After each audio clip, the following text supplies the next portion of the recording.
हम लोग अनधिमान वक्र की सहायता से उपभोक्ता के संतुलन का अध्ययन करेंगे। उपभोक्ता के संतुलन को कंज्यूमर्स इक्विलिब्रियम कहा जाता है। इक्विलिब्रियम का अर्थ होता है उपभोक्ता एक ऐसी स्थिति में हो जिसमें वह सबसे अधिक संतुष्टि प्राप्त करे। तो इस अध्ययन को शुरू करने से पहले हम उपभोक्ता के व्यवहार के संदर्भ में और अनधिमान वक्र के संदर्भ में जो कुछ मान्यताएं हैं उनको अति संक्षेप में हम एक बार दोहरा लें, क्योंकि हम इसके पीछे सब पढ़ चुके हैं। यहाँ पर हम ये बता रहे हैं कि उपभोक्ता केवल 2 ही वस्तुओं का उपभोग कर रहा है। फिर उपभोक्ता दोनों वस्तुओं की कीमतें उसको ज्ञात हैं और दोनों वस्तुओं की कीमतों में कोई परिवर्तन नहीं होगा, वो स्थिर हैं। इसी तरह उपभोक्ता की आय ज्ञात है, उपभोक्ता की आय स्थिर है और उपभोक्ता अपनी पूरी आय को इन 2 वस्तुओं पर खर्च करेगा। तीसरा है कि यहाँ पर हम उपयोगिता को क्रमवाचक रूप में मापेंगे और इसलिए अनधिमान वक्र जो क्रमवाचक उपयोगिता के माप पर आधारित है उनका उपयोग करेंगे।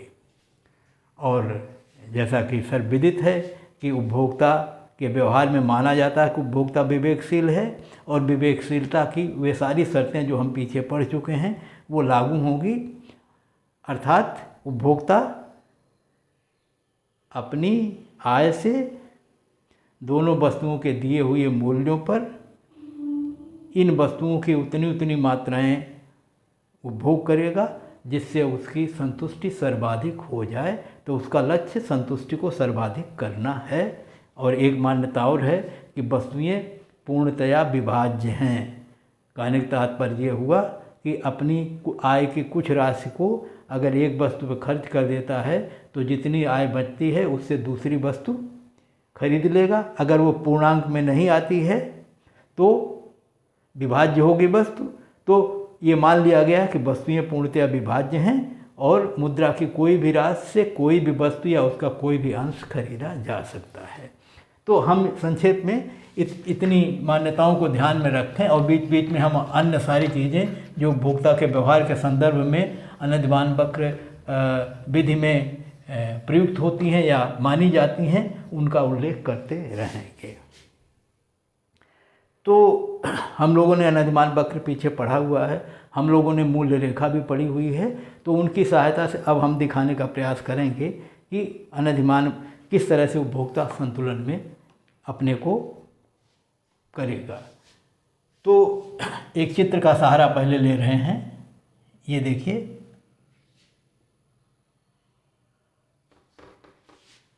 ये उसके जैसे हम लोग कहते हैं ना कि अगर उपभोक्ता को क्रमवाचक माप संभव है तो उपभोक्ता अपने वस्तुओं के संदर्भ में 2 ही वस्तुओं के संदर्भ में तमाम अनधिमान वक्रों की कल्पना कर सकता है। अर्थात अनधिमान वक्र उसके व्यवहार के आधार पर बनाए जा सकते हैं। ये अनधिमान वक्र ये दिखाते हैं कि x और y के कौन कौन से संयोग उपभोक्ता को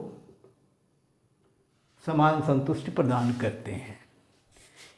एक अनधिमान वक्र के सभी संयोग बराबर होंगे, दूसरे के सभी बराबर होंगे। कोई वक्र नीचे होगा, कोई ऊपर होगा। नीचे वाले वक्र कम संतुष्टि दिखाते हैं, ऊपर वाला ज़्यादा दिखाते हैं। ये अनधिमान के वक्रों की विशेषताओं में हम लोग पढ़ चुके हैं। तो अगर मैं ये मानूं, वक्र तो इसमें पता नहीं हजारों बन सकते हैं, अनंत बन सकते हैं, लेकिन उनमें से कुछ वक्र सरलता के लिए बनाए गए हैं। तो हमने यहाँ पे 4 वक्र बनाए हैं। ये उपभोक्ता के मान लीजिए अनधिमान वक्र के उसके क्रम हैं। इनमें से किसी भी संयोग को उपभोक्ता खरीदेगा और उसको खरीदेगा जिसमें उसकी संतुष्टि अधिकतम हो। फिर सवाल उठता है कि क्या जितने संयोग इसमें बन रहे हैं उपभोक्ता सब खरीद सकता है? तो सवाल उठेगा नहीं, केवल उन्हीं संयोगों को खरीद सकता है जो उसकी आय से खरीदे जा सकते हैं। अब सवाल उठेगा कि आय से कितने संयोग खरीदेगा? हमने पीछे पढ़ा है कि उपभोक्ता की मूल्य रेखा पर जितने संयोग स्थित होंगे उन्हीं को वो खरीद पाएगा। उसके अलावा अन्य संयोगों को नहीं खरीद पाएगा, क्योंकि उसकी आय घट जाएगी। अगर वो पूरी आय खर्च करे तो कीमत रेखा पर जितने संयोग हैं उनमें उनको खरीदेगा। अब मैं अगर कहूँ कि उपभोक्ता की जो आय दी हुई है, दोनों वस्तुओं के जो मूल्य दिए हैं, उनके आधार पर अगर हम एक कीमत रेखा खींच दें, मान लीजिए हमने खींचा ऐसे,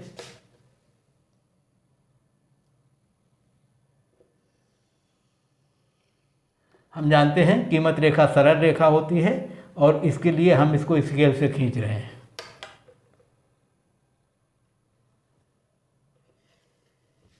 तो ये कीमत रेखा बन गई।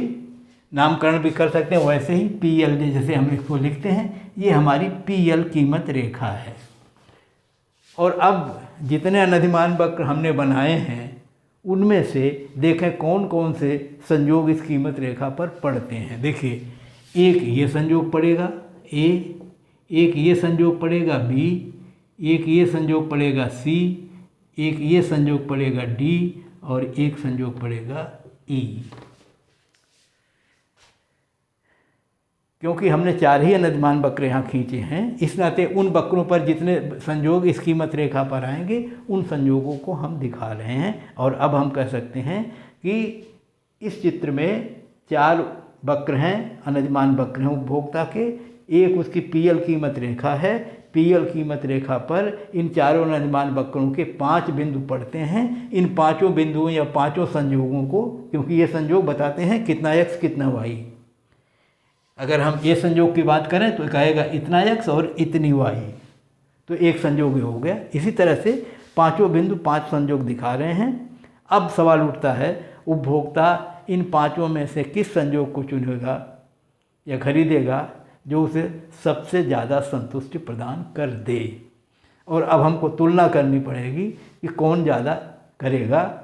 तो एक एक करके हम तुलना करेंगे। मान लीजिए मैं कहूँ A और B में से अगर उसको चयन करना हो, तो हम पहले पढ़ चुके हैं विवेकशीलता की अवधारणा में, उपभोक्ता विवेकशील है, उपयोगिता को अधिकतम करना उसका लक्ष्य है, उस संयोग को लेगा जो ज़्यादा उपयोगिता प्रदान करेगा। तो अब आप देखें A और B में कौन ज़्यादा प्रदान करता है। अब आप यहाँ देखें, A जो है, A बिंदु जो है वो IC1 पर है, मतलब ये A बिंदु जो है ये अनधिमान क्रमांक नंबर 1 पर है, और जो B बिंदु है ये नंबर 2 पर है, और IC1 नीचे है, IC2 ऊपर है। और हमने पीछे पढ़ा है कि जो वक्र ऊपर होगा उस पर संतुष्टि अधिक होती है। तो इस दृष्टि से हम कह सकते हैं कि A B में से वो B को चुनेगा, क्योंकि B A की तुलना में ऊपरी अनधिमान वक्र पर है, ज़्यादा संतुष्टि दिखाएगा। तो A नहीं लेगा, B लेगा। अब ज़रा देखिए B और C में से क्या होगा। C वक्र पर हम देखते हैं बिंदु पर, ये वक्र जो है IC3 है और ये वक्र 2 से भी ऊपर है। इसका मतलब है कि C बिंदु पर जो संतुष्टि है वो B से भी ज़्यादा है, इस नाते B से वो छोड़ के C पे चला आएगा।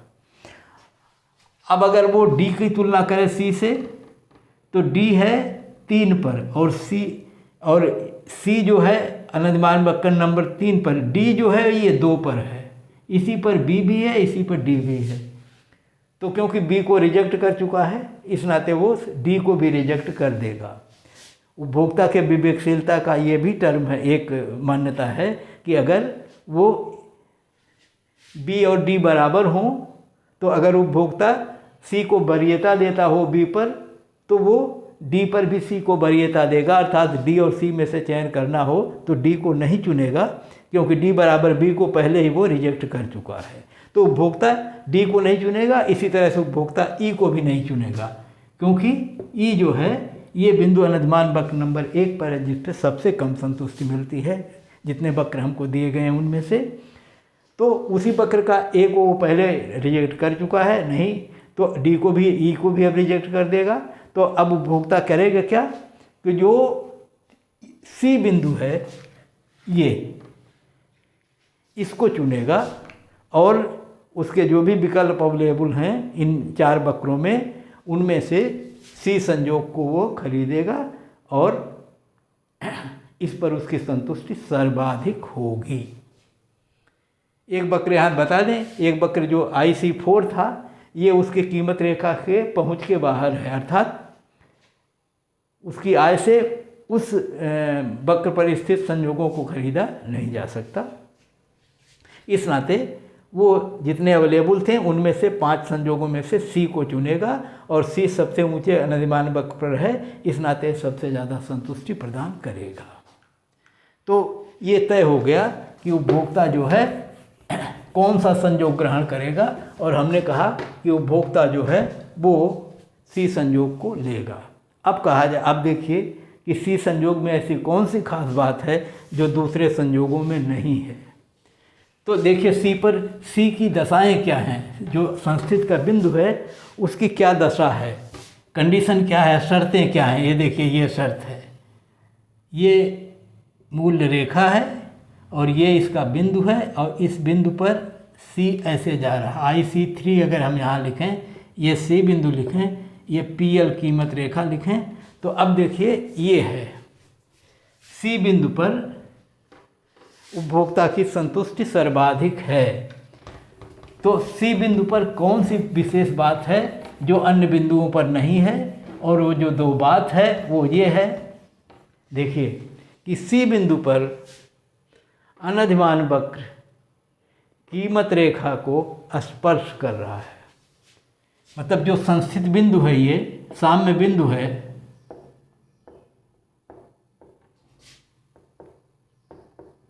कौन सा बिंदु है, हमारे चित्र में C बिंदु है। संस्थित बिंदु पर क्या हो रहा है, मूल्य रेखा अनधिमान वक्र मूल्य रेखा को स्पर्श कर रहा है। और इस प्रकार क्योंकि मूल्य रेखा सीधी रेखा है और वो अनधिमान वक्र को एक बिंदु C पर स्पर्श कर रही है, इस नाते मूल्य रेखा अनधिमान वक्र की स्पर्श रेखा होगी। और अब विशेषता देखिए, इस बिंदु पर C बिंदु पर देखिए दोनों का ढाल कितना है, अनधिमान वक्र की ढाल क्या है और कीमत रेखा की ढाल क्या है। अनधिमान वक्र की ढाल वही है जो कीमत रेखा की ढाल है, क्योंकि किसी वक्र के किसी बिंदु पर उसकी ढाल उसकी स्पर्श रेखा के ढाल के बराबर होती है, और C बिंदु पर कीमत रेखा ही अनधिमान वक्र की स्पर्श रेखा है, इसलिए कीमत रेखा की ढाल और अनधिमान वक्र की ढाल दोनों बराबर होगी। तो संस्थित बिंदु C पर क्या है, मूल्य रेखा और कीमत और अनधिमान वक्र की ढाल बराबर है। तो क्योंकि वो मूल्य रेखा जो है अनधिमान वक्र की स्पर्श रेखा है उस बिंदु पर, तो एक शर्त लागू हो रही है नंबर 1 कि मूल्य रेखा की ढाल या IC की ढाल बराबर होगी मूल्य रेखा की ढाल।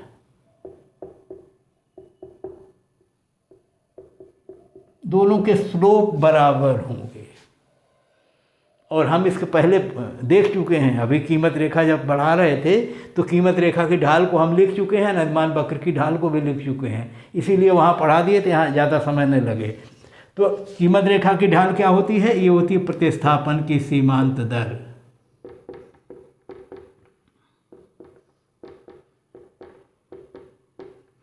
अपने चित्र में हमने सुविधा के लिए इसको delta y upon delta x लिखा है, क्योंकि इसका उल्टा भी होता है। और यहाँ क्या है, मूल्य रेखा की ढाल दोनों वस्तुओं के मूल्यों का अनुपात।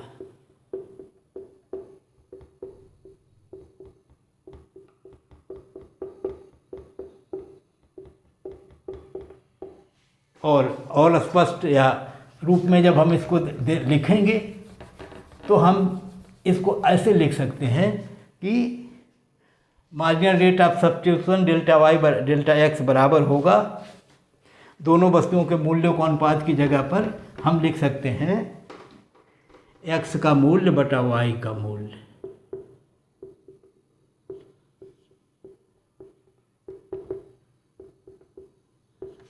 एक शर्त हो गई पूरी कि संस्थित बिंदु वहाँ होगा जहाँ पर अनधिमान वक्र मूल्य रेखा को स्पर्श करेगा और इस तरह मूल्य रेखा